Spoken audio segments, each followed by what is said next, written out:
Huge numbers of people have stepped forward in the crucial fight against Trump MAGA fascism.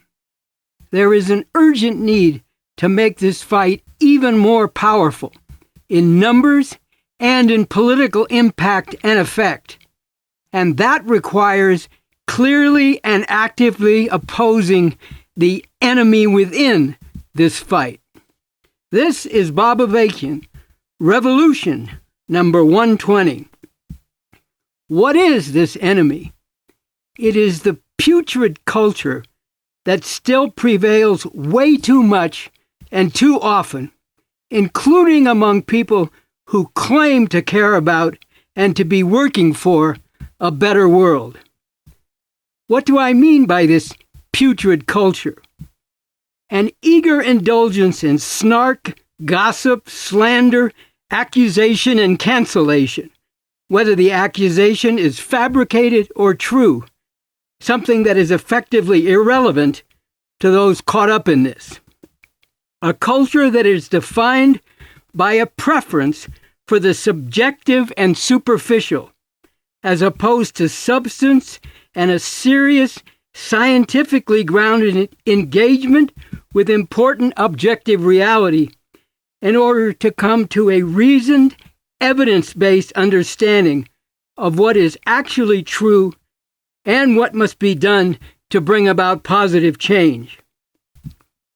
Based on considerable experience in encountering this culture, one of the Revcoms, revolutionary communists, characterized it this way: believe the lived experience gossip versus going by evidence. Not only do so many people not have principled standards and don't even know what those are, they have an actual preference for gutter-level gossip.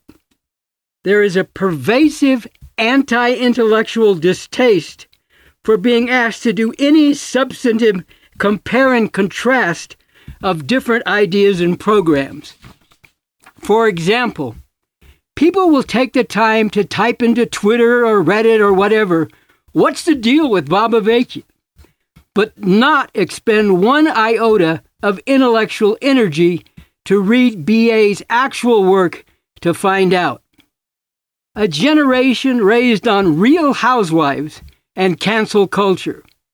There is this terrible morality, politics, and ideology, but also a corrupted mode of thinking. This is characterized by widespread schadenfreude, delight in inflicting pain on others or witnessing the pain of others, a kind of cruelty that has too much in common with the fascists. A big part of this is an epistemology, an approach to what is true and how to judge the truth, that also has too much in common with the fascists. The insistence that truth is subjective or personal, not objective. The notion that what is true is what conforms to what I want to believe, including what is contained in the latest rumor or what somebody said on the internet, so long as that is in line with what I want to believe. People caught up in this don't even know what truth actually is, and far too much don't even care, don't bother to look seriously into whether something is really true or not, so long as it is in some way satisfying to them.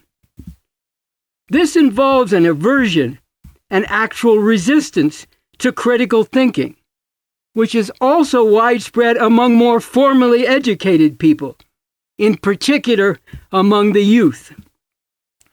In opposition to all this, a struggle for a scientific, as opposed to a subjective, approach to knowing the truth is of decisive importance. An important point that I have repeatedly emphasized, including in my article, Philosophy and Revolution, Part 1, available at revcom.us, is the fact that the test of truth is not personal feelings or other subjective notions about reality. It is not what anyone wants to be true or not true. The test of truth is reality itself. Arriving at the truth requires an evidence-based approach, seriously engaging something and determining what the evidence shows about that something, the objective evidence, not just an opinion or a claim or an accusation. Unfortunately for people who prefer to indulge in lazy speculation and gossip about things, getting at the truth of anything, beyond the most simple and obvious phenomena, requires some work.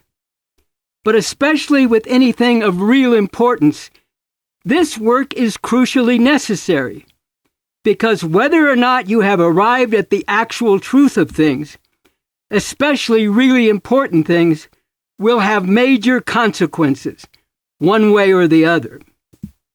To emphasize once more this crucial point, whether you have actually arrived at the truth is determined by whether or not your understanding is in correspondence with, is an accurate reflection of objective reality.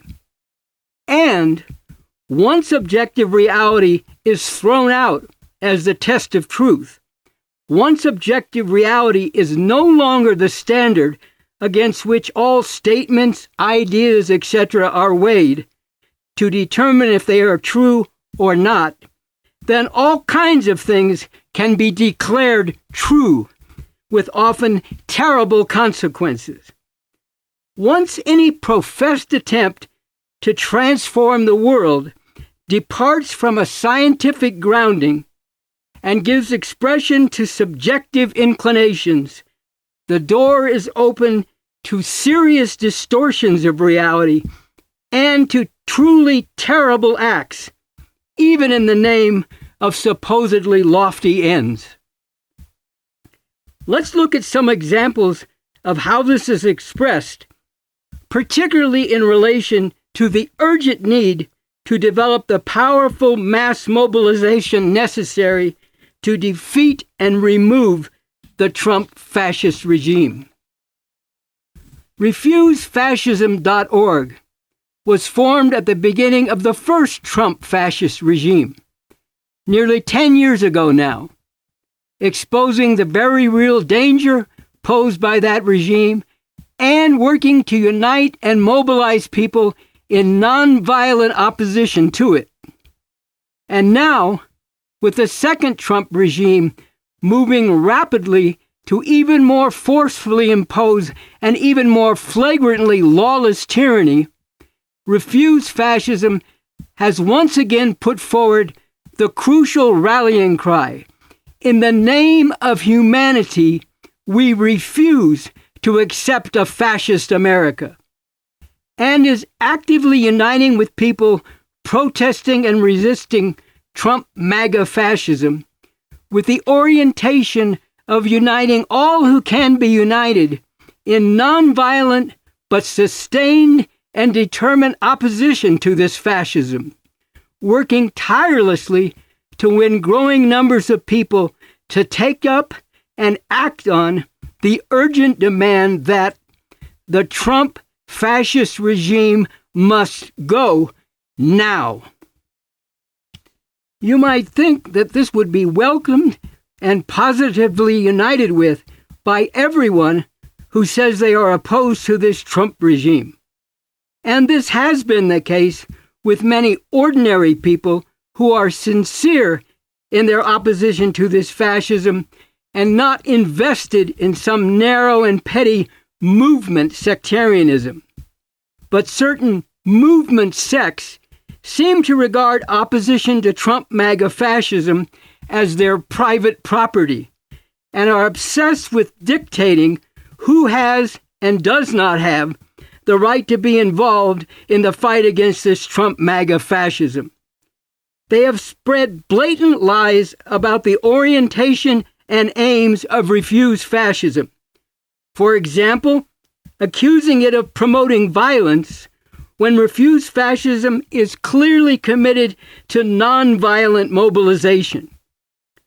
These opportunists have at times carried out thuggish physical attacks on people involved with Refuse Fascism, as part of trying to prevent people from even knowing what refuse fascism actually stands for, to the point of literally attempting to stop people from listening to what people from refuse fascism have to say, or taking literature they are passing out.